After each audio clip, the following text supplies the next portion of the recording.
교재 따라가면서 아까 배운 걸 또 한번 이제 확인해 드리는 걸로 쓸 거고요. 그리고 시간이 늘어났으니까 좀 더 세밀하게, 목사님은 아마 내일 시편 들어가서 선지서 가서 아마 신약으로 넘어갈 것 같거든요. 그럼 이제 저녁 시간이 되면 선지서까지 어느 정도 그리면서 내일 목사님 정리를 잘 하시니까요. 굵직한 용어들을 치고 나가는 건 어쨌든 뭐 저자를 통해서 저도 배워 나가고요. 참 묘하네요. 저도 목사님 어쨌든 저도 이 책 강의를 여기서 처음 들으니까요. 그래서 이걸 썼을 때 심경을 저는 모릅니다.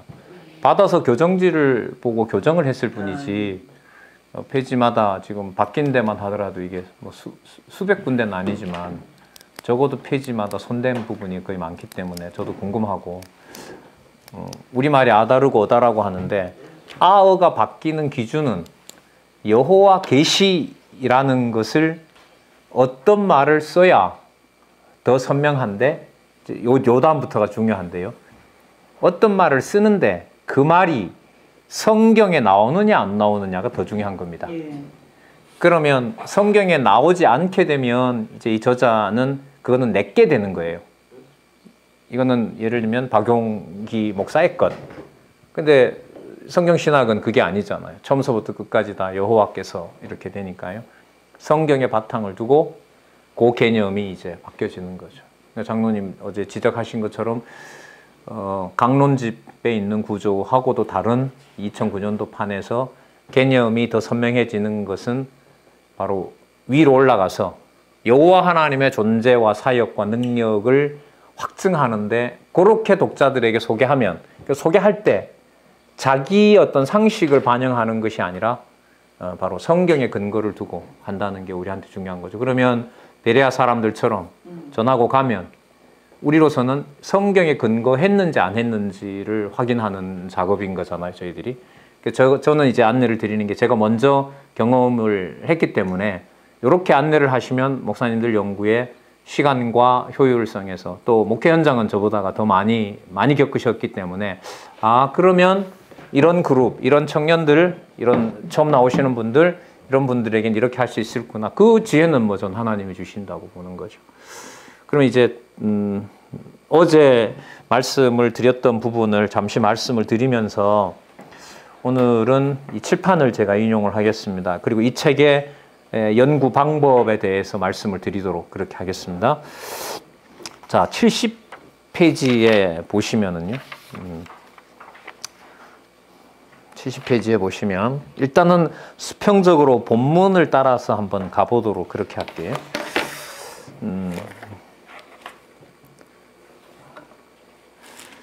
거기 창세기 1장에서부터 2장까지가 요약이 되어 있습니다. 타락전 시조 언약. 타락전 시조는 이제 아담과 하와의 경우를 말하고요. 자, 그 다음에요. 창세기 1장 1절에서부터 25절을 보면 언약 수립의 준비라고 나옵니다. 그런데요. 창세기 1장 1절에서부터 25절 본문을 읽어보면 언약 수립이라는 말이 안 나옵니다. 준비도 안 나옵니다. 그러면 이 말은 무슨 뜻이겠어요? 의미를 붙인 거죠. 그러면 이제 우리는 정신을 좀 긴장이 되는 거죠. 이 의미는 성경 본문에 없는데 그러면 이 책의 저자가 붙였단 말이죠. 이래 붙여도 되는 거야? 이게 우리의 일단 과제가 되는 건데, 이 한쪽 가로가 이게 책 전체 몇 페이지죠? 558페이지인데 이게 한두 개 있는 것도 아니고 적어도 이게 수백 페이지. 페이지마다 하나씩만 나오면 558개가 있는 거죠, 장로님. 그러니까 이걸 서두를 수가 없는 것이고, 제가 해보니까요, 목사님들 한 8년? 저는 제 일을 하면서 제 공부 시간을 따로 잡고 하는 거죠. 강의하기 위해서 성경 보는 것 하고요. 목사님들 해보셨지만 내가 묵상하기 위해서 성경 보는 건 다르잖아요. 그건 다른 거란 말이죠. 자, 그러면 일단은 창세기 1장 1절에서부터 25절은 언약 수립의 준비입니다. 보통 어떻게 제목이 붙어 있죠? 세상 창조. 전혀 다른 제목이 붙어 있는 겁니다. 이거부터 도전이죠. 아주 강한 도전입니다. 자, 일단 이걸 언약 수립의 준비라는 것을 보시고 이제 그 다음에 내려오면 25절까지 중에서 8절까지 일단 끊어놨습니다. 8절까지 어떻게 끊었냐 하면 천상의 세계 창조. 천상이라는 말은 성경에 나올까요? 똑같은 낱말은 천상이라는 말은 1장 1절에서 8절에 안 나옵니다. 그럼 여기도 뭐가 반영된 거죠? 저자의 의미가 반영이 된 거죠. 세계는 나오죠. 태초에 하나님이 세상을 세계 정도로 본다면 창조도 나오죠. 근데 우리의 주목을 끄는 것은 여기에 뭐가 있냐면 천상입니다. 그러면 아까 한번 생각을 해보세요. 아까 그 말한 그 증명을 이 저자는 책임을 지고 이렇게 책을 냈으니까 설명하실 수 있다고 봤을 때 언약 수립의 준비의 내용 속에 보면 뭐가 있냐 하면 바로 천상 세계가 있는 겁니다. 이 책 봐나가는 방식인 거죠. 그럼 이게 점점 내려올수록 이제 본문으로 가까워지는데 한번 보겠습니다. 창세기 1장 1절에서부터 8절까지의 제목이 맞는지를 요약해 놓은 이 본문에서 다 찾아내야 되는 겁니다. 아까 우리 이 목사님께서 성경에는 귀납과 연협이 다 나오죠. 아주 뭐 정확한 지적이십니다. 그러니까 지금 우리는 연역에서 내려오는 겁니다. 모든 사람은 죽는다. 나도 사람이다. 전통적인 3단 논법이죠. 모든 사람은 죽는다. 나도 사람이다. 따라서 나도 사람이 나도 사람이기 때문에 죽을 수밖에 없었다. 그러면 이게 타락전 시조에게 자 엮어볼게요. 언약을 하기 위해서 그 책 순서대로 한번 와보세요. 타락전 시조에게 하나님께서 여호와께서 언약하기 위하여 언약을 수립하실 준비를 하시는데 천상 세계를 먼저 창조해서 수립하신다. 이렇게 문장으로 만들어집니다. 그런지 아닌지는 뭐가 바탕이 되줘야 됩니까? 성경 본문이 바탕이 돼야 됩니다. 그러면 이제 친절하게 1절과 8절에 그래 나옵니다라고 하지 않고 독자에게 그걸 또 단락을 나누어서 요약을 해주고 있습니다. 1장 1절에서부터 2절 태초에 창조한 천지 상태와 상태라는 말은 나오지 않지만 앞에 있는 개념들 전부 성경에 나옵니다. 그 다음 계속되는 사역을 계시함. 계속되는 사역도 의미가 들어간 겁니다. 그럼 이것은 책 제목이 어제 뭐라 그랬죠, 목사님? 의미 분석 성경 개론이니까 1장 1절에서부터 2절까지의 요약에도 성경 본문의 바탕을 둔 뭐가 들어있습니까? 의미가, 해석과 의미가 들어가 있는 거죠. 자, 그럼 이렇게 됩니다. 요까지 한번 해볼게요. 자, 뭐 기왕이면 69페이지부터 한번 해보겠습니다. 69페이지. 65페이지부터 한번 해보죠. 65페이지부터. 65페이지. 구약과 신약은 여호와 계시인데요.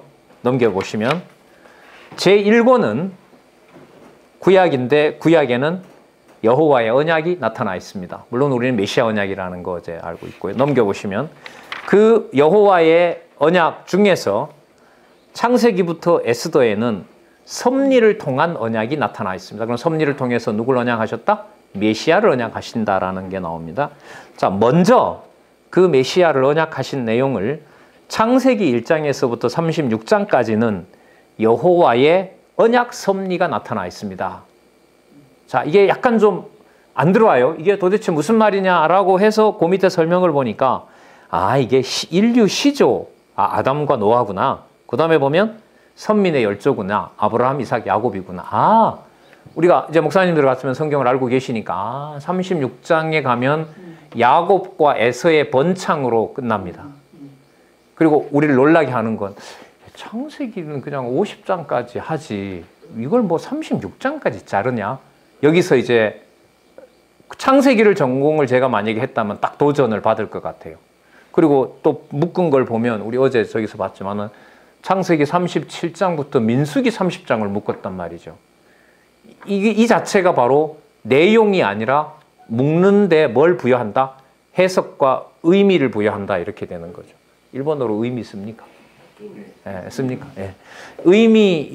내용이 아니라 의미가 되는 겁니다. 그럼 계속 말을 이어가겠습니다. 그러면 창세기 1장에서부터 36장까지 여호와께서 아담과 노아와 아브라함과 이삭과 야곱에게 이어지는 과정을 통해서 언약을 섭리하시는 거구나. 그러면 잘 보세요. 언약을 섭리하니까 뭐가 나와야 돼요? 성취라는 섭리가 나와야겠죠. 이렇게 이제 공부해 나가는 겁니다. 언약? 그럼 성취는 어디가 있지? 그게 이제 37장에서부터 시작되는 겁니다. 왜? 이게 몇 장까지니까? 36장까지니까. 그러면 36장까지 언약 섭리니까 37장부터는 무슨 말이 나와줘야 돼요? 성취 섭리가 나와줘야 되는 겁니다. 그래서 아니나 다를까 37장부터 가면 자손 언약 성취 섭리 이렇게 넘어가는 겁니다. 자, 그럼 계속 볼게요. 그러면 야곱에게 섭리한 언약 섭리를 하시는데 먼저 그 접속사를 한번 목사님들 한번 하시면 생각하시면 따로 먼저 1장에서부터 11장까지는 인류 시조와 언약한 내용이 나타납니다.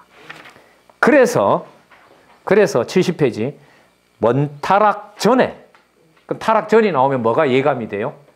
타락 전이 나오면 타락 후 그렇게 우리 언어가 된단 말이에요. 그러면 타락 전에 시조와 언약을 하시는 거구나.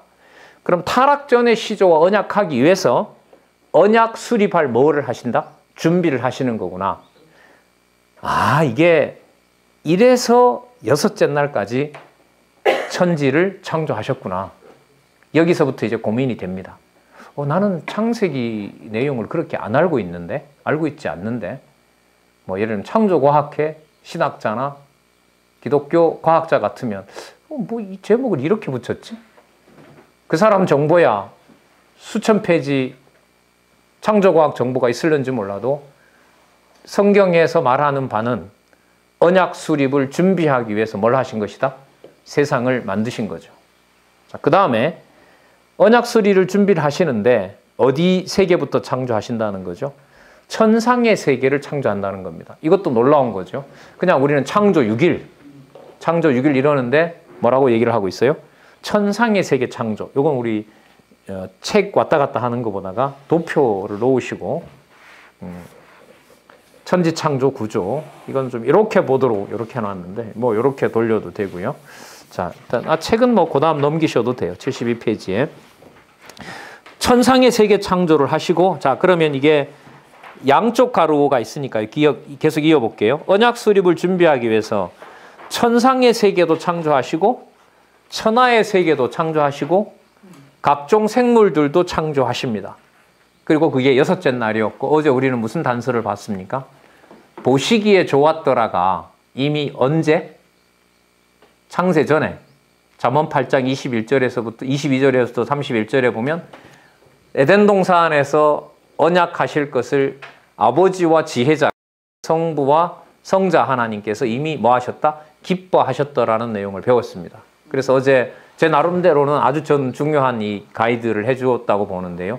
보시기에 좋았더라는 지어놓고 난 다음에 한 것이 아니라 이미 창세전에 기뻐하시기로 작정해 놓으셨기 때문에 기뻐하신다는 말이 나타났다. 이걸 어제 말씀을 드렸습니다. 자, 그러면 창세기 1장 26절에서부터 2장까지는 뭐 하시는 내용입니까? 언약 수립을 시행하시는 내용입니다. 그럼 맞죠? 이렇게 언약 수립을 준비하시고 뭐 하신다? 언약 수립을 시행하신다는 거죠. 자, 그런데 이 내용이 언약한 후에 안식이 나타나는데요.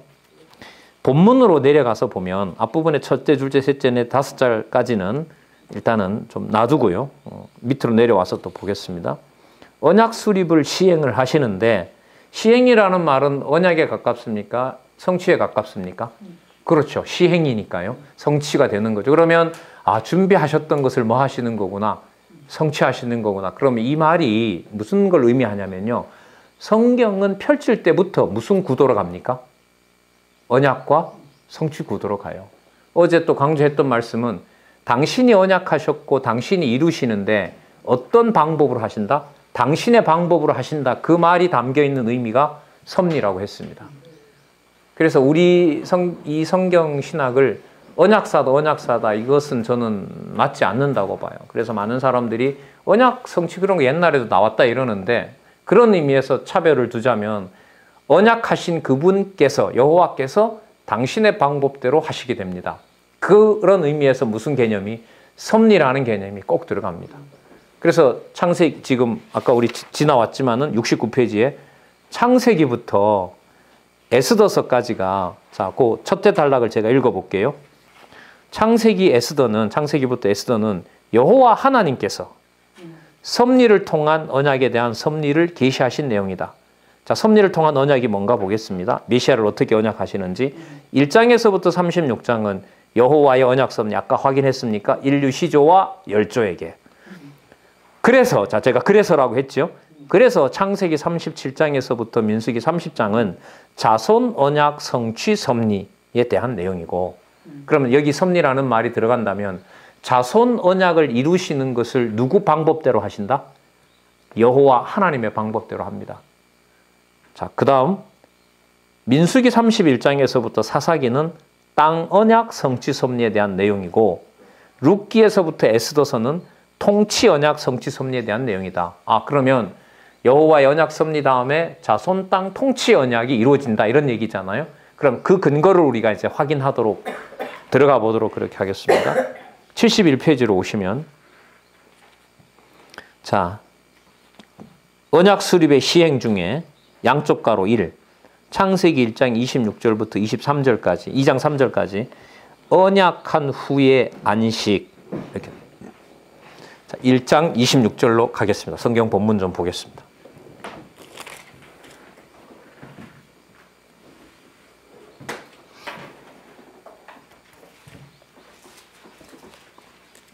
(26절요) 아까 성경은 시작할 때 뭐와 뭐로 된다? 언약과 성취, 섭리로 시작하고 있다. 그 다음에 26절 보겠습니다. 하나님이 가라사대 우리의 형상을 따라 우리의 모양대로 우리가 사람을 만들고 그로 바다의 고기와 공중의 새와 육축과 온 땅과 땅에 기는 모든 생물을 뭐하게 하자? 다스리게 하시고. 다스리게 하자를 한문으로 쓰면 섭리입니다. 섭리입니다. 국어사전의 섭리를 찾아보면 섭리란 정치 철학, 정치 개념입니다. 통치 개념이에요. 섭리가. 그러니까 섭리라는 말을 한자 문화권에서 굳이 중국에서 쓴다면 전제군주인 황제가 나라를 다스리는 거 있잖아요. 그때 쓰는 용어가 섭리인데, 제 생각인데 저렇게 공산화되면서 왕에 관련된 언어를 모택동기가 없앤 것 같아요. 섭자가 한자니까 중국에서 나왔을 거 아니에요. 근데 이번에 중국에 갔는데 이 목사님이 찾아놓으셨더라고. 중국에 섭자가 찾아봤는데, 강사님 그게 딴 곳에 있어요. 무슨 말씀이냐고 했더니까 불교에서 천지조화의 자연 운행과 관련된 말로 섭리를 쓴다고 했다. 그러니까 어쨌든 한 문화권, 한자 문화권에 들어온 거거든요. 근데 우리로서는 국어사전 찾아보면 기독교에서 천지 만물을 주관하는 하나님의 능력과 관련된 용어 이렇게 나옵니다.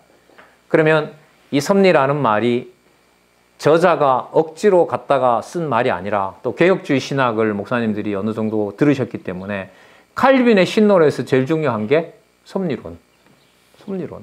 섭리론 속에 악의 문제 딱딱 좁혀지잖아요. 자, 그러면 다스리게 하자라고 이 말 속에 뭐가 들어가 있다? 섭리라는 말이 들어가 있는 거죠. 자, 여기에 보시면 우리가 우리의 형상을 따라 사람을 만들고, 이건 주석상의 문제인데요. 여기 우리는 엘로힘의 복수입니다. 하나님의 복수예요. 굳이 이걸 가지고 삼위일체로 끌어내기는 무리가 많습니다.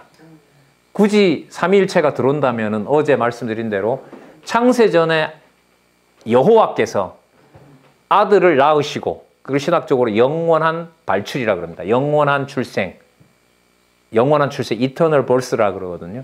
거기 보면 지혜를 낳았고가 나오거든요. 어제 본문에 보면 지혜를 낳은 아들에게, 지혜에게 뭘 주는 거죠? 앞으로 창조권을 넘겨주는 거죠. 그러면 어제 그 본문에 의하면 창조는 하나님이라고 했지만 무슨 하나님이 다 들어가요? 성부 하나님과 성자 하나님이 들어가고, 자, 아까 우리 지나오긴 했습니다만은 굳이 읽자면은요, 1장 2절에 땅이 혼돈하고 공허하며 흑암이 깊음 위에 있고 하나님의 신은 수면에 운행하시더라. 굳이 성령을 얘기한다면 이거죠. 그럼 이 성령은 이때 나타난 게 아니라 아버지와 아들의 사역 속에서 관람할 자로 누가 등장하는 거죠? 성령 하나님이 등장하는 겁니다. 그래서 예수님께서 요한복음 15장에 가면 승천하시면서 뭐라고 말씀하시냐면, 처음에는요, 15장에 보면 14장에 나올 겁니다. 아버지께서 보낼 성령이 오면 이렇게 말합니다. 근데 15장에 가면 내가 아버지로부터 보낼 성령이 오면, 그럼 그 말 속에는 뭐가 안 떨어져요? 성령은 함부로 못 옵니다. 누가 보냅니까? 아들이 보냅니다. 아들이 마음대로 못 보냅니다. 아버지가 함께 해야 됩니다. 그럼 아버지는 보낼 때 당신이 안 옵니다. 대언의 영을 보냅니다. 요한계시록에 가면 그리스도는 대언의 영이라는 말씀이 나오죠. 그게 창세기 이 부분하고 물렵니다. 제가 볼 때는. 그래서 삼위일체론만 따로 떼는 것이 불가능합니다. 근데 지금 여기 보시면 우린 창세전에 성부 성자 하나님의 사역을 어제 분명히 봤고, 창세전에. 그리고 뜻이 하늘에서 이루어진 것처럼 땅에서 이루어지다에도 확인했고, 여기에 보면 하나님의 신이 수면에 운행하셨더라. 그렇다면 우리가 우리의 형상을 따라 사람을 만들고자라고 했을 때 이 내용의 주체가 바로 누가 되시는 거죠? 하나님. 우리가 말하자면 삼위라기보다가 영원하신 하나님. 영원하신 하나님께서 누구를 지금 만들기로 하시는 거죠? 첫 아담? 그야말로 아담이 사람이라는 뜻이잖아요. 그 원어 목사님도 이것도 불만이시던데, 이 구약 성경에 나오는 그 인간 이런 말이 히브리어로 보면 그게 전부 다 아담으로 번역이 돼야 돼요. 그러다 보면 천지가 다 아담이라 이게 헷갈려.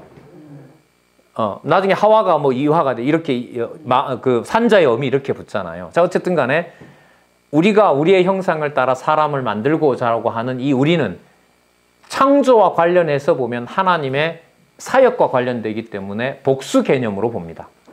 복수 개념. 그러니까 복수는 왜 쓰죠? 파워에 복수를 붙인다는 말은 사역에 힘을 더 실어주는 개념인 거죠. 그러면 사역에 더 힘을 실어준다. 자, 또 앞에 했던 거 근거로 잡고 말씀드릴게요. 언약 수립의 준비를 천지창조를 다 하셨으니까 이제 준비가 됐잖아요. 그러면 언약의 당사자인 누구를 만들어내시려고 해요? 아담을 만들어내려고 하시겠죠. 그럼 지금 이 말씀이 1장 26절이 아담을 만든 후입니까? 아담을 만들기 전입니까? 전이죠. 그럼 아까 다스리게 하자라고 하는 뭐가 나왔어요?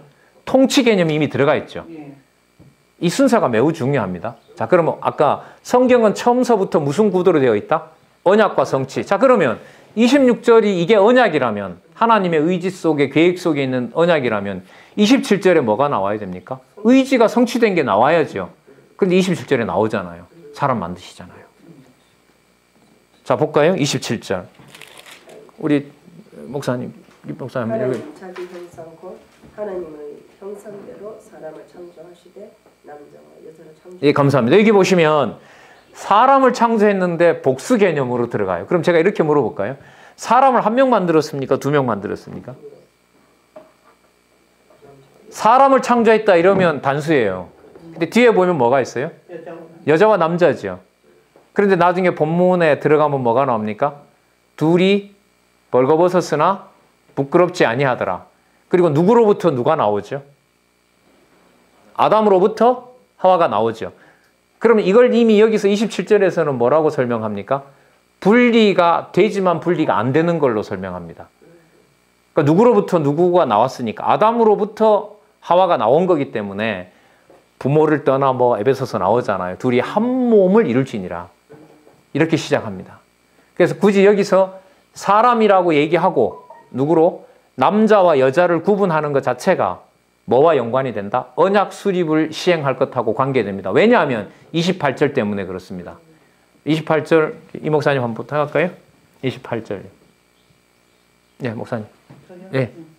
하나님이 그들에게 복을 주시며 그들에게 이르시되 생육하고 번성하여 땅에 충만하라. 땅을 정복하라.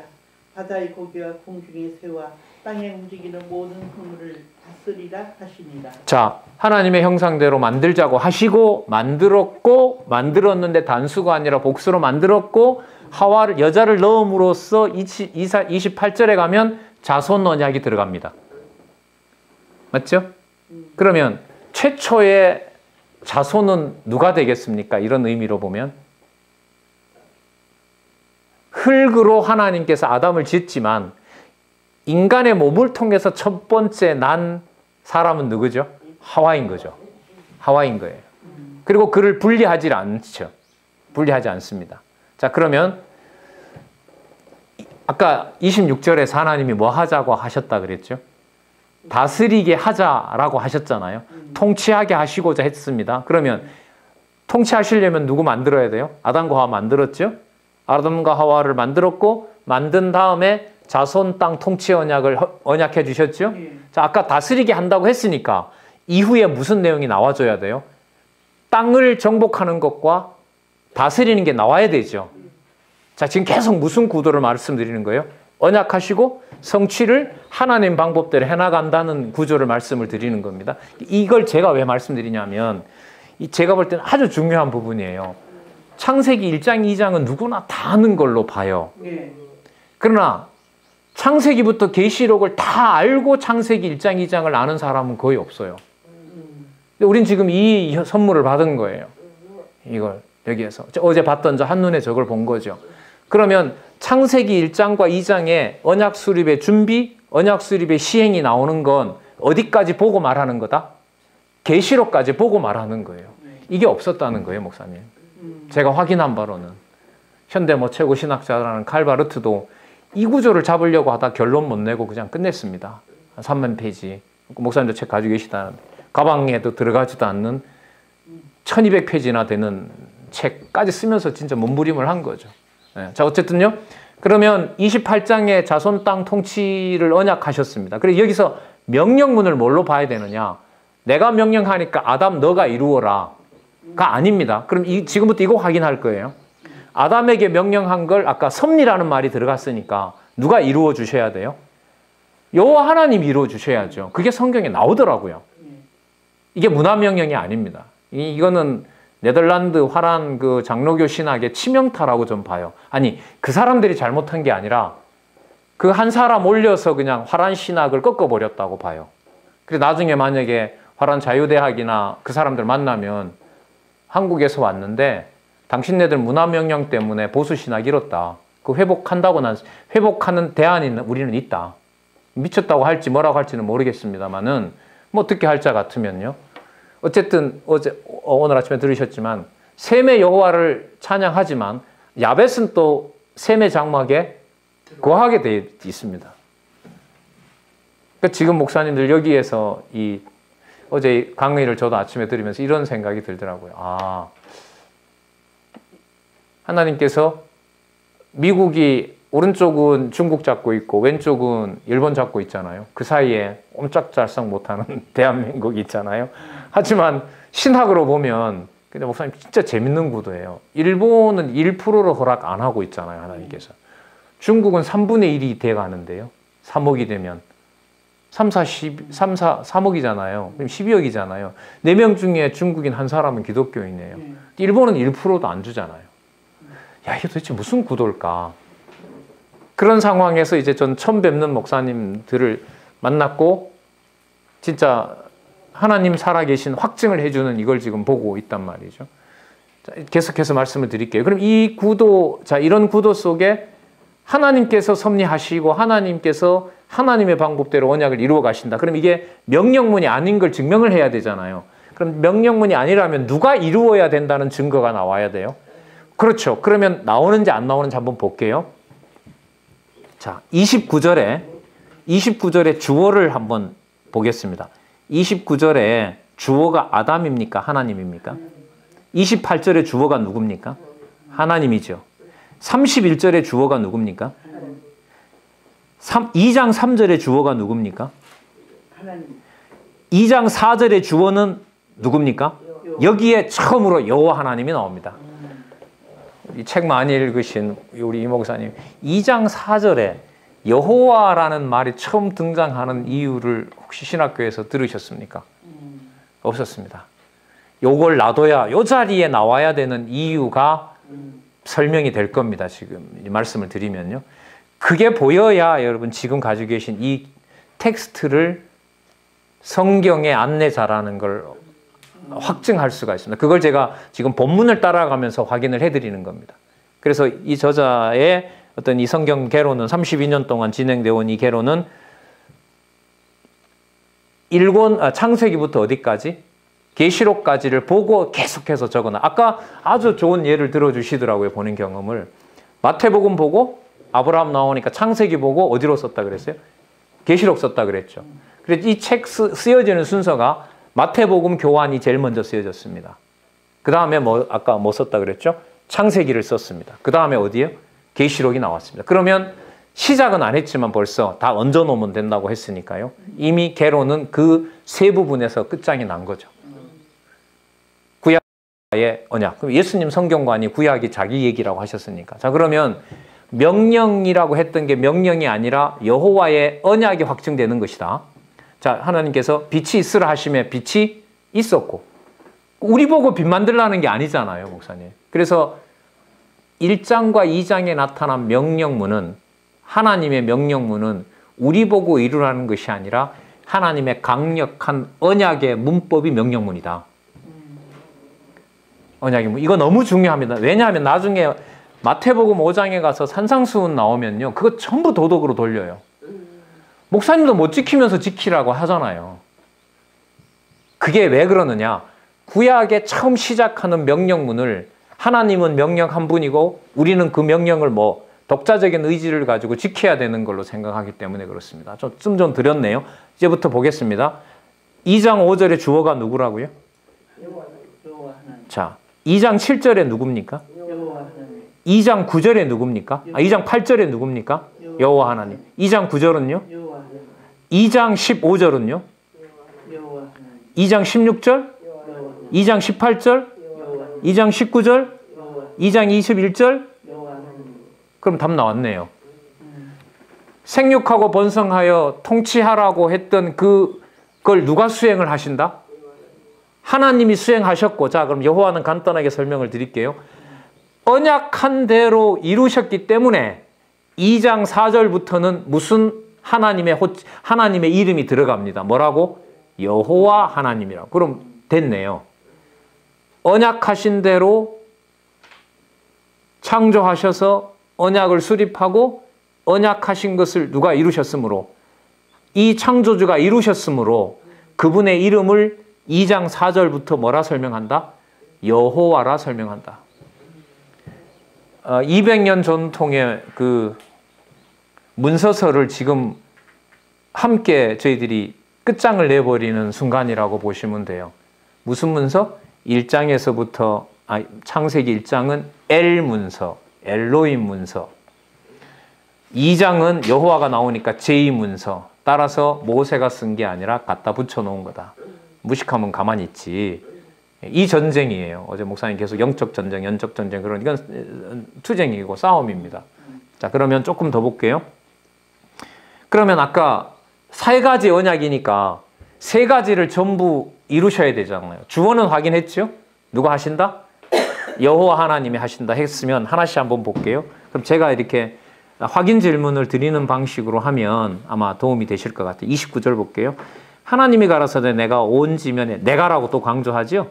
내가 온 지면에 심에 있는 채소와 씨가 된 열매 맺는 모든 나무를 너에게 주노니 너희 식물이 되리라. 자, 지면의 식물 누가 주시는 겁니까? 하나님 주신 거죠? 30절 볼까요? 그러니까 여기 보시면 채소와 씨 가진 열매는 아담이 나중에 경작을 하잖아요. 땅을 간다 그러잖아요. 근데 여기 보면 아담이 땅 갈기 전에 누가 갈아서 누가 과일까지 달리게 했어요. 그럼 땅 정복 누가 합니까? 땅 정복을 누가 하셨냐고요? 하나님 하신 거예요. 그래서 문화명령이 절대로 아니에요. 요 몇 구절에 다 끝이 나고 있어요, 이게. 자, 그래서 오늘 3장까지 보시면은요, 이 그림을, 이 도표를 이해하는, 오늘 이제 제가 이 구조대로 이제 설명을 써서 할 거고요. 내일 이 그림의 출처가 창세기 1장 구조 속에 한 이 도표가 제가 알기로는 90%가 설명이 다 됩니다. 그 부분이 여기서 결정이 돼요. 여기서 결정이 됩니다. 이걸 보시고, 개론을 보시고, 나중에 책 보시겠지만 창세기 강론집 1권에 이 부분의 내용을 보시면 진짜 계시록을 보고 이걸 쓰고 있구나. 그래서 많이 들으시겠지만 이 저자의 강의를 이제 장로님 준비해 주신 거 들으면 성경은 알면 다 알고 모르면 다 모릅니다. 이 말을 할 수밖에 없는 거예요. 그래서 거만하고 교만해서가 아닙니다. 그 말이 우리에게는 따라가고 배워가는 우리에게 너무 감사한 거죠. 그 말은 창세기 보시면 제가 계시록까지 다 안내를 해드리겠습니다. 이거 아닙니까? 그래서 성경 교사는 우리 목사님들이신 목사님들의 가장 고유한 업무는 우리는 가이드입니다. 일본 관광 가서 가이드 잘못 만나면 뭐 끝나잖아요. 시간 버리고 돈 버리고. 그렇잖아요. 성도들에게 이거 당신 지켜야 천국 간다는 것하고 하나님께서 언약하신 거고 어떤 순간에도 죽는 한이 있더라도 여호와는 약속 이루시는 분입니다. 천지 차이인 거죠. 자, 29절 땅 언약 이루신 거예요. 30절 보겠습니다. 또 땅의 모든 짐승과 공중의 모든 새와 생명이 있어 땅에 기는 모든 것에게는 내가 모든 푸른 식물을 식물로 주노라 하시니 그대로 되니라. 누가 이루셨어요? 여호와께서. 무슨 언약? 통치 언약. 맞죠? 자, 그러면 정리하죠. 지금 재밌는 게요. 자손 언약 얘기 아직 안 나왔죠. 근데 뭐가 나왔어요? 분명히 땅이 나왔죠. 통치권이 먼저 나왔죠. 자, 그러면 아까 보면 사람을 지으시되 누구랑 누구랑 같이 만든다 했어요. 남자와 여자를 같이 만든다고 했죠. 그럼 남자와 여자에게 통치권을 같이 보여주신다는 거예요, 이게. 근데 아직까지는 그 말은 안 나오고요. 뭘 만드셨다? 땅을 정복하게 하셨고, 그 다음에 또 각종 생물이 통치하도록 하셨다. 땅 언약과 통치 언약을 보여주신 겁니다. 그럼 되게 궁금하죠? 31절. 하나님이 그 지으신 모든 것을 보시니 보시기에 심히 좋았더라. 저녁이 되면 아침이 되니 이는 여섯째 날이라. 자, 2장 1절로 넘어갑니다. 천지와 만물이 다 이루니라. 하나님이 지으시던 일이 일곱째 날이 이를 때에 다 마치니 그 지으시던 일이 다함으로 일곱째 날에 뭐 하셨다? 자, 안식에 대해서도 뭐 소설 쓴 것들이 참 많은데요. 자, 그럼 따라오게 되면, 이제까지 따라오면 안식은 쉬는 거잖아요. 하나님 일곱째 날에 왜 쉬셨을까요? 피곤해서 1번. 2번. 더 이상 계획했던 것이 모두 만들어졌으므로. 2번이죠. 그럼 이 안식은 무슨 개념이냐면, 자, 언약하신 것을 성취하신 것이 다 이루어진 용어 확인이 안식입니다. 우리 개념하고 다릅니다. 우리가 쓰는 개념하고. 그러면 그리스도께서 쓰신 개념을 하나 쓰면 다 이루었느니라 하시고 운명하시니라. 요한복음, 누가복음은요. 세마포로 싸서 안식하시니라. 죽었다고 안 합니다, 예수님 얘기를. 자, 그럼 안식이라는 말은 무슨 뜻이냐면 이걸 기준을 우리 쪽으로 도우면 안 돼요. 여기 지금 사람이 할 게 어디 있었어, 이제까지 1년 동안. 우리 보고 안식하라고 하는 것도 아니고. 이 안식은 이 맥락에서 보면 언약한 것을 성취한 것이 완벽하게 이루어졌을 때 쓰는 말이 뭐다? 안식인 거예요. 그러면 예수님 기도하고 딱 맞죠. 뜻이 하늘에서 이루어진 것처럼 땅에서도 이루어지이다. 그러면 우리가 말할 때는 좋은 것만 그럴까요? 예수님께서 죽으신 것도 아버지께서 하늘에서 정해놓은 거잖아요. 그럼 그건 뜻이 안 이루어진 거가 아니잖아요. 그럼 이때 안식은 누구 여지를 두면 안 되는 개념이에요. 누구 기준에 맞춰서 해석해야 될 말은 아니에요. 우리가 말하는 등이 따뜻하고 배가 부르고 만족스러운 개념이 아닙니다. 안식은 보시기에 좋았더라. 따라서 언약하신 것을 성취하셔서 완벽하게 그 일이 마쳤을 때 하나님은 그걸 뭐라고 부른다? 안식이라고 부릅니다. 자, 멀리 나오는 얘기지만 미리 하나 할게요. 여호수아가 24장으로 끝나거든요. 여호수아 23장에 가면 하나님께서 약속하신 모든 땅을 여호수아에게 주자 모든 것들이 안식하게 되었더라, 이런 말이 나옵니다. 그럼 그 안식은 약속하셨던 땅을 정복을 뭐 했다? 다 끝냈을 때 쓰는 말이 안식입니다. 그럼 예수님이 오셔서 주일날, 주일이 아니라 안식일날, 안식일에 뭘 하니까 비난하잖아요. 예수님 반박하죠. 결과적으로 끝에 예수님 뭐라고 결론을 내리시죠? 내가 뭐다? 안식의 주인이다. 그럼 그 말은 뭐냐 하면 표면적으로 보면 예수님 안에 있는 것이 안식이지만 지금 이 이루어진 일이 내가 메시아로 와서 하나님께서 원하셨던 것을 내가 이룬 것이니까 너네들 기준으로 보고 모세의 법을 어겼다, 그런 말 하지 마라. 누가 정하신 일이 그대로 이루어짐으로, 여호와께서 정하신 일이 이루어짐으로 이 일은 아버지께서 성취하신 일이다, 이 말인 거예요. 그래서 성경에 나타나는 모든 용어의 주어를 아까 목사님 그래서 제가 확인한 거예요. 아까 우리가 10개 넘었죠. 예, 10개 넘었죠. 여호와 하나님, 여호와 하나님이 하나님이 이루시고 그 하나님이 약속대로 이루셨으므로 여호와 하나님이 여호와 하나님이 여호와 하나님이 계속 가는 거죠. 자, 그러면 자, 2장 2절은 그렇고요. 3절에 보시면 하나님이 일곱째 날을 복주사 거룩하게 하셨으니, 자, 이게 복주사 거룩하게 한 내용이 아까 1장 28절하고 연관이 되죠. 그럼 이때 복은 아까 1장 28절에 나왔던 뭐겠습니까? 3대 언약이겠죠. 그 복을 주사, 이루어 주사 뭐하게 했어요? 구별시키신 거죠. 거룩이라는 말이 영적 상태의 구별을 말하는데 우리는 폼이라고 하는데요. 그렇지는 않습니다. 거룩이라는 것은 내면적 속성입니다. 특히 서신서에 가면 더 그렇고요. 자, 여러분 여기서 일곱째 날을 복을 주사 축복하셔서 뭐하게 하셨다? 거룩하게 하셨는데 그 의미가 뭐냐? 이는 하나님이 창조하시고 만드시던 모든 일을 마치고 그날에 뭐 하셨다? 안식하셨다. 피곤해서 아니잖아요. 하나님 피곤할 리가 없잖아요. 그럼 이 말은 약속하신 대로 다 이루심으로 그 일이 완벽하게 더할 수도 없고 덜할 필요도 없이 뭐 했다? 끝났다. 언약 성취를 여호와 하나님께서 섭리하셔서 끝을 냈다. 그 개념이 뭘 의미한다? 그게 안식입니다. 안식입니다. 약속하신 그 언약하신 대한 주심을 말하는 겁니다. 그 일이 계획한 대로 완벽하게 마쳤기 때문에 더 할 일이 없는 거예요. 쉽게 말하면. 그 말을 뭐로 표현한다? 안식이라고 얘기를 하는 겁니다. 안식이. 그 날을 매주마다 기억하도록 한 게 뭐냐 하면 안식일인 거예요. 그리스도가 오셔서 나한테 있으면 항상 안식이다. 아버지가 뭘 하시고 뭘 원하는지 날 보면 안다. 요한복음으로 가면. 마태복음은 내가 왕이니까 나한테 있으면 정죄 안 받는다.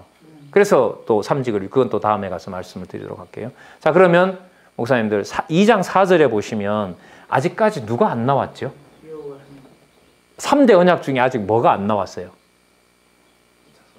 자손이 안 나왔잖아요. 근데 안 나왔다고 할 수 없는 게 아까 27절에 보면 사람을 창조했는데 벌써 누구누구를 설명을 하고 있어요. 남자와 여자를 설명하고 있잖아요. 그러니까 안 나왔다고도 할 수는 없는 거죠.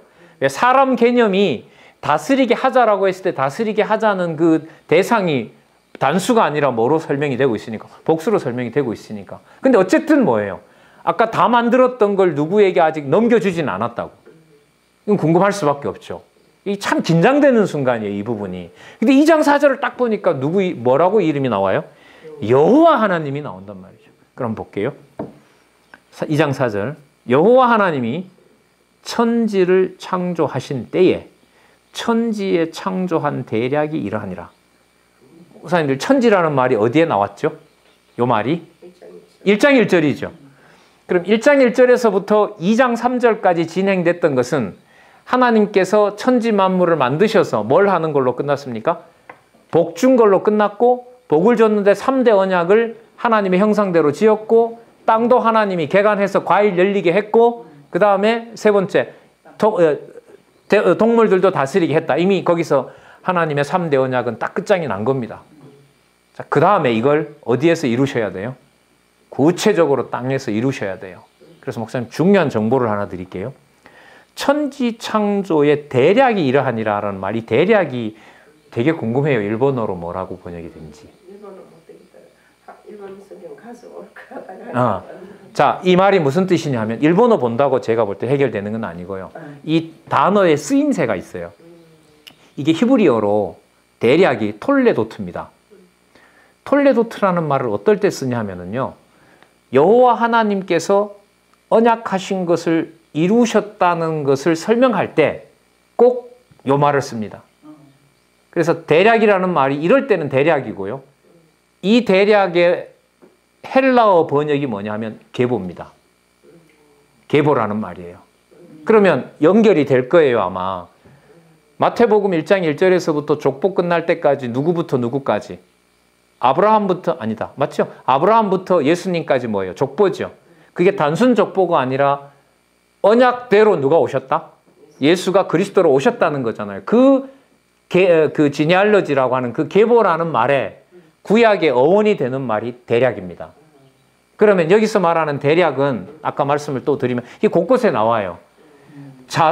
야곱의 아들의 대략이 이러하니 이렇게 또 나옵니다. 그 말은 야곱에게 약속해줬던 대로 뭐가 언약이 이루어지는 것이다. 이럴 때 이 톨레도트라는 말이 나와요. 이거 제가 볼 때 굉장히 중요한 말이에요. 무슨 말하고 그 연관해서 여호와라는 말과 관련해서 아주 중요한 말이 대략입니다. 그러면 이후에 뭐가 나와야 되겠어요? 약속한 대로 이루어지는 내용이 나와야 돼요. 무슨 말이 나온 다음에는? 톨레도트라는 말이 나온 다음에는. 저는 강론집을 제가 오늘 이번 개론 때문에 안 가져왔는데 제가 거기다 사실 그걸 거의 찾아놨거든요. 예. 다음에 만나시면 제가 소개를 해드리고 아니면 사전에 나옵니다, 사실. 원어 사전 찾아보면요. 이 낱말이 어디 나오는지 딱 보면 딱 눈에 들어와요. 아, 뭐와 관련된다? 여호와라는 개념하고 관련된다. 자, 그럼 이제 들어가 보겠습니다. 여호와와 관련된 확인 지금부터 하면 됩니다. 5절 여호와 하나님이 땅에 비를 내리지 아니하셨고 경작할 사람도 없었으므로 들에는 초목이 아직 없었고 밭에는 채소가 나지 아니하셨으며 안개만 땅에서 올라와 온 지면을 적셨더라.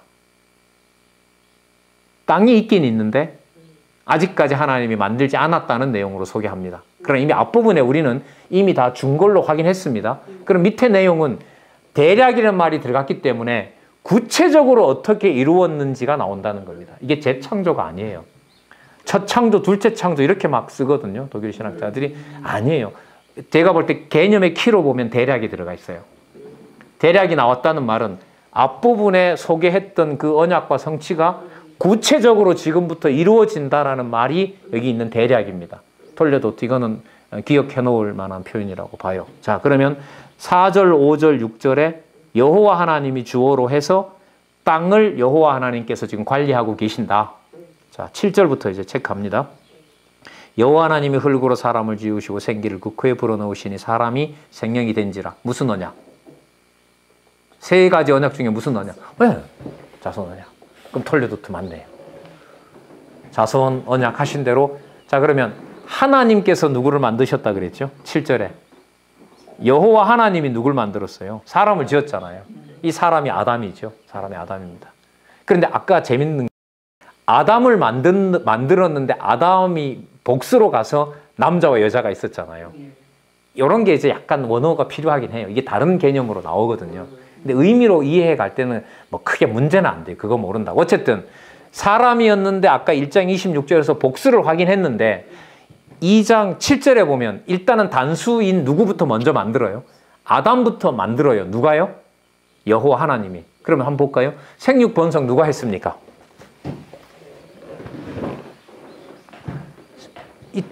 목사님 이거 진짜 중요한 거예요. 아까 1장 28절에 생육하라 했잖아요. 2장 7절에 의하면 생육을 누가 했냐고요? 여호와 하나님 했어요. 그럼 문화명령 아니죠. 아담이 명령받아서 아담이 한 게 아니지 않습니까? 이게 화란 신학을 뒤집는 단서입니다. 제가 볼 때는. 1장 26절에 하나님께서 남자와 여자를 창조하시고 했는데 하나님, 자 27절에도 주어가 누군가 보세요. 1장 27절 하나님이잖아요. 2장 7절에도 보면 이제 에덴 동산에서 만들어내는 거거든요, 지금. 그리고 약속대로 한 거기 때문에 무슨 이름이 붙었어요? 여호와가 붙었잖아요. 그럼 2장 7절에 아담을 누가 만들었냐고요? 여호와가 만드셨잖아요. 그럼 자손 번창을 누가 주관하신다는 거예요? 여호와께서. 그럼 물어볼까요? 아담이 스스로 하와 만들었습니까? 아니잖아요. 여호와 하나님이 누구로부터 누구를 낳게 했어요? 여호와 하나님이 아담으로부터 누구를 하와를 낳게 하셨잖아요. 그러면 여기서 우리는 어제 중요한 단서를 잡았는데 창세전에 이미 아버지가 지혜를 뭐 했다? 창세전에 낳았다라는 말이 나왔다고 2번이나. 그걸 신약에서 뭐라 부르냐면 영원한 출생이라 그래요. 근데 출생 개념은 시간 개념이거든요. 근데 말을 그렇게밖에 못 붙여요. 창세전에 나를 가지셨고 창세전에 나를 지으셨고 창세전에 나를 낳게 하셨으니 그게 잠언에 나와요. 그래서 어제 제일 바깥 그림 속에 잠언 소개한 거잖아요. 자, 그러면 다시 돌아와서 1장 27절에 하나님이 사람을 창조하시되 남자와 여자를 창조하셨다.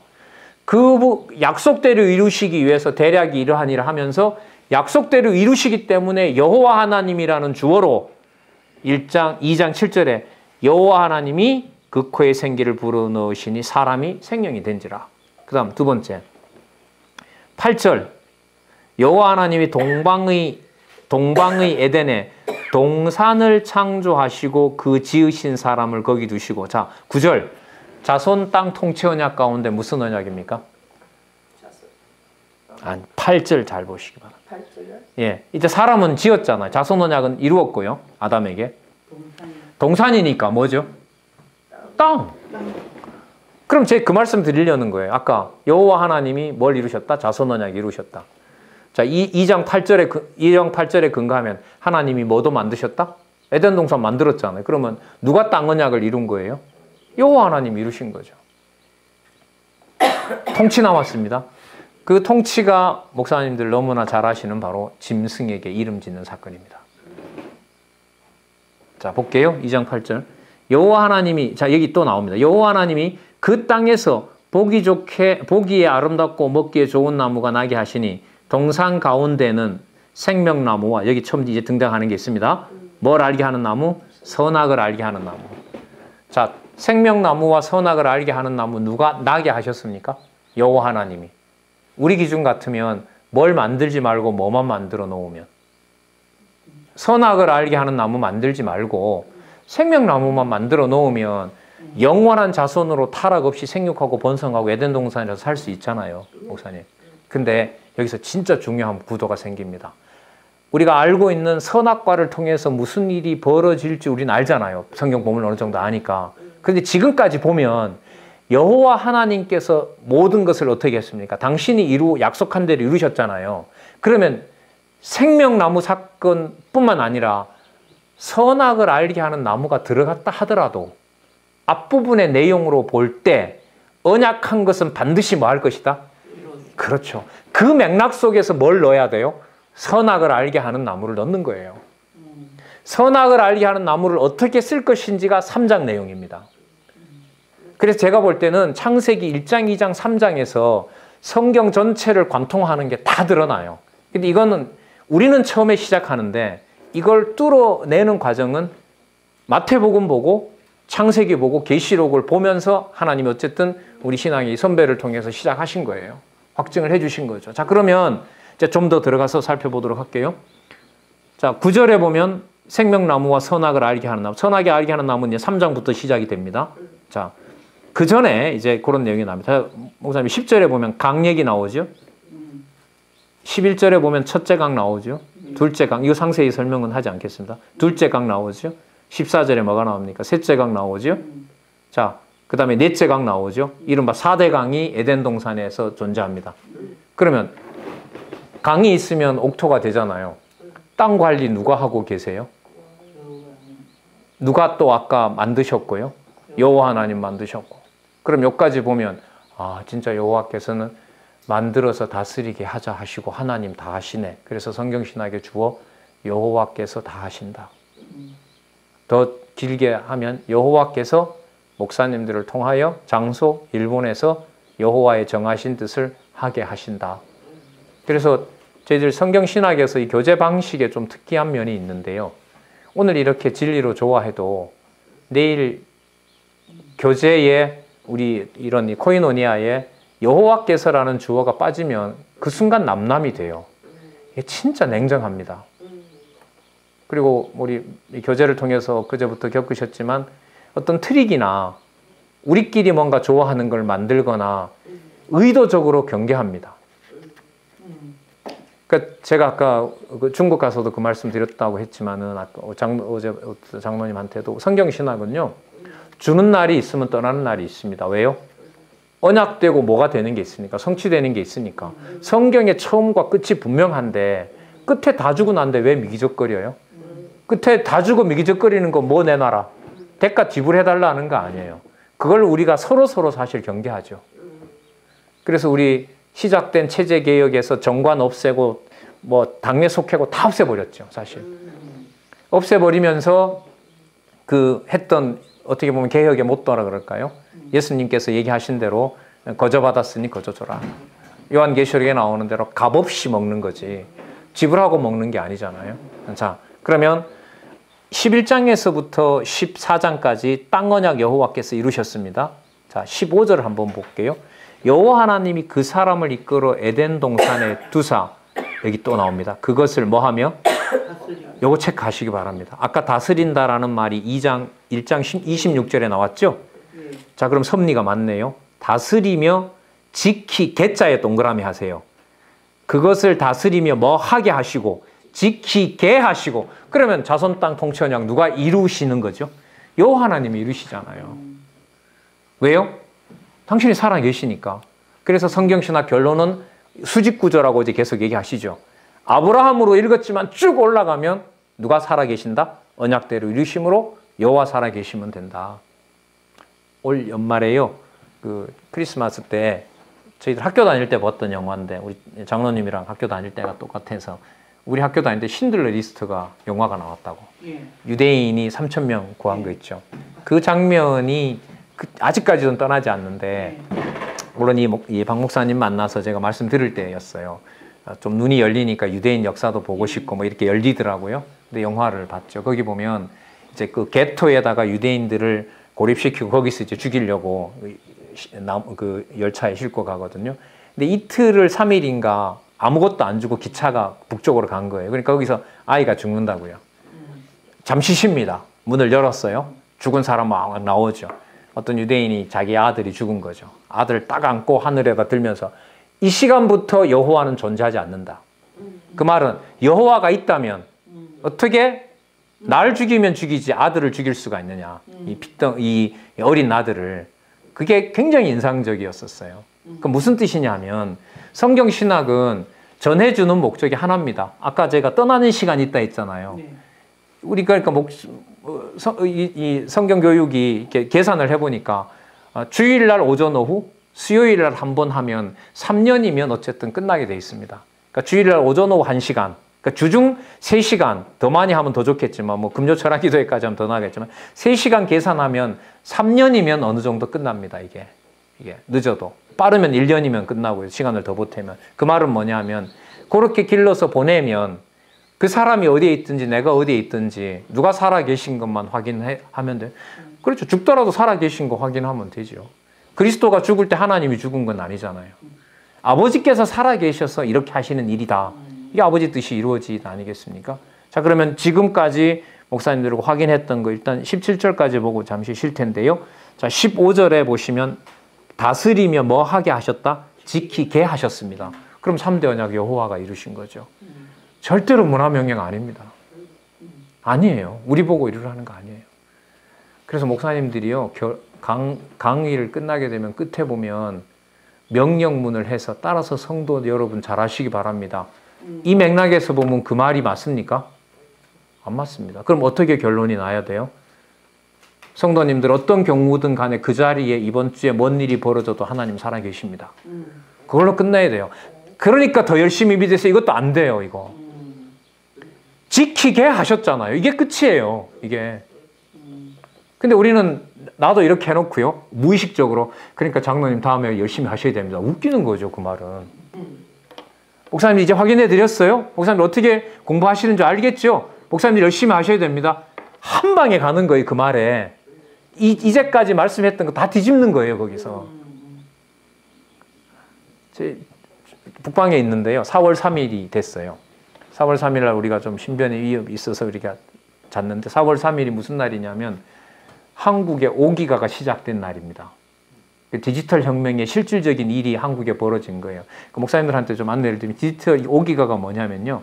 1km 반경 내에 100만 명이 동시에 접촉할 수 있는 전자시대입니다. 전자혁명 시대입니다. 그리고 영화 한 편 다운받는 시간이 0.001초입니다. 그러니까 1km 반경 내에 100만 명이서 영화 한 편을 동시에 다운받는데 0.001초가 걸립니다. 그러면 우리 비유로 하자면요. 장로님 가지고 계신 그 방송실에 컨텐츠를 해킹을 하면요. 1초 만에 해킹이 되는 시대입니다. 이런 시대가 디지털 혁명입니다. 그러니까 이 얘기를 제가 이 저자 목사님한테 했다니까 목사님이 이러시는 거예요. 누가 하는 일이나 여호와께서. 그러니까 요즘 장안중앙교회 우리가 쓰는 유행어가 있습니다. 여호와께서. 뭐라 하면 여호와께서. 맞잖아요. 여기 뭐 하게 하셨다? 그것을 다스리며 지키게 하셨다. 지키게 하셨다.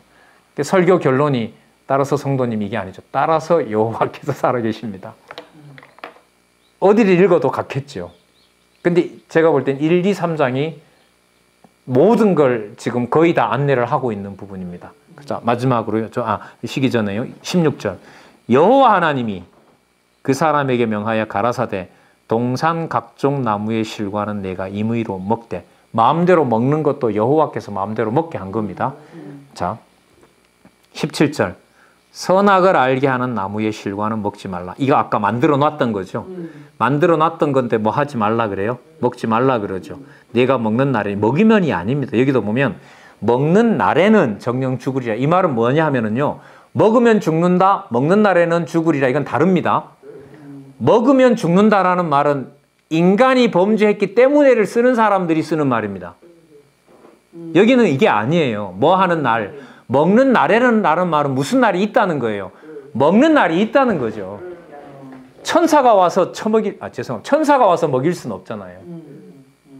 하나님이 지으신 들짐승 중에. 맞죠? 자, 3장 1절 우리 미리 보고 쉬죠.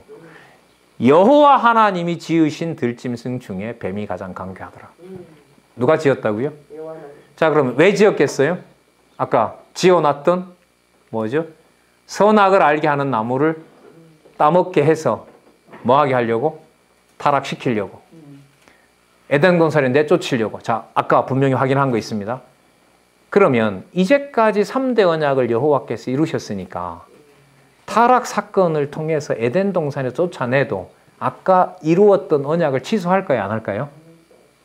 여기서 사단 문제가 해결됩니다. 여기서 사단 문제가 해결이 돼요. 근데 목사님들 지금 제 느낌으로는요. 이제까지 본문 읽었던 데서 사단 문제를 넣으면 목사님들 저한테 반박 못할걸요? 그래서 제가 아까 주어를 계속 누구로 잡아왔어요? 확인해 왔어요. 여호와 하나님 이루신 분이기 때문에 여호와 하나님. 그리고 3대 언약 이루셨고 생명나무는 생명나무와 선악을 알게 하는 나무.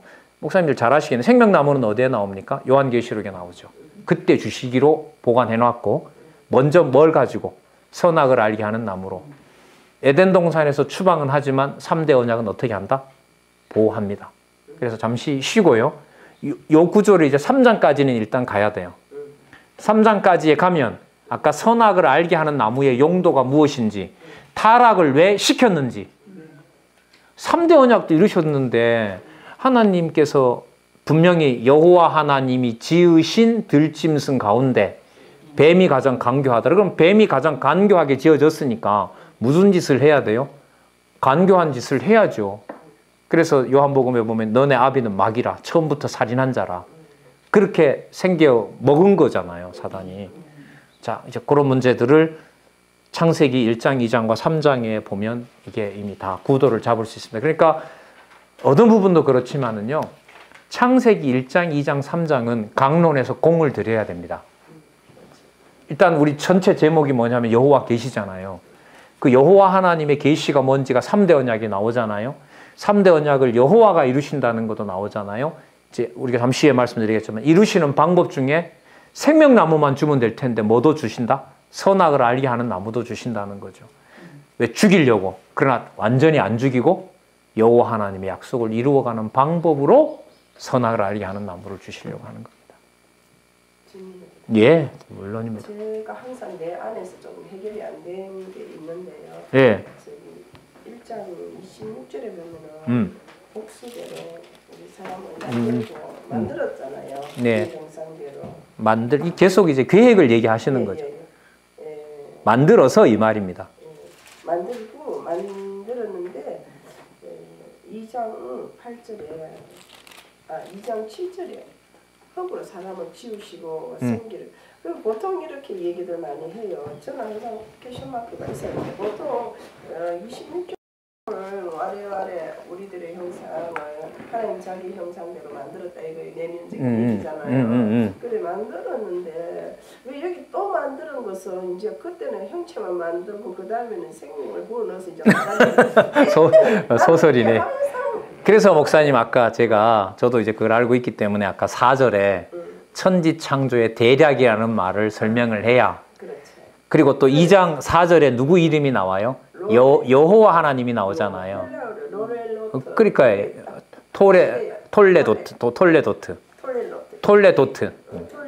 이게 확실히 네. 확실히 맞습니다. 있어야 이 예. 사람이 맞습니다. 얘기를 할수 도트. 로토 톨레도트 토트 이렇게 톨레 아니고 톨레로트라는 그건 이건 어떻게 그러니까 아까 26절은 하나님께서 만들기 전에 계획을 얘기하는 거예요. 그렇지. 우리가 우리의 형상을 따라 사람을 만들고 그로 다스리게 하자 하시고 자 27절에 만드셨죠? 만드셨죠? 만들고 그 다음에 28절에 복 줬죠? 예. 그죠? 3대 언약 주셨죠? 29절에 땅도 하나님이 만드셨죠? 30절에 보면 다스리게도 하셨죠? 31절에 그렇게 한 것이 뭐 했다? 좋았다 했죠. 그 일이 이루었으므로 여호와께서는 아무것도 더 이상 추구할 게 없어요. 그래서 아까 무슨 개념 등장했죠? 안식하셨더라가 나왔습니다. 그러면 이제 2장 4절부터 주어가 여호와로 들어가니까 여호와라는 개념과 톨레도트라는 말이 붙으면서 구체적으로 이루시는 거죠. 어디에서? 지상에서. 지상에서 구체적으로 이룬 동네가 어디냐면 The Garden of Eden인 거죠. 에덴 동산이 되는 겁니다. 그럼 에덴 동산은 무엇의 증거인가? 언약하신 대로 3대 언약을 이루신 증거가 바로 에덴 동산인 겁니다. 이 설명이 정확해야 되는데 그렇죠. 항상 내가 좀 예. 그래서 아까 그 개념까지 제가 상세하게 설명을 드렸고 71페이지에 보시면 창세기 1장 26절에서 2장 3절 언약한 후에 안식 그 다음에 언약의 수립 과정 나오는데 수립 과정을 다르게 말하면 무슨 과정일까요? 성취 과정이죠. 그렇죠. 과정이 그 중에 제가 아까 목사님 사람들이 많이 간구하는 것 중에 하나가 그 아까 여호와 하나님 문장이 들어가 있는 아까 대략 톨레도트라는 말은 구체적으로 이룬 것을 쓸 때 씁니다. 제가 그때까지 하신 걸 구체적으로 진행하는 과정이 맞습니다. 네. 그러니까 구체적이라는 말은 구체적으로 성취됐다 이 말이겠죠. 예.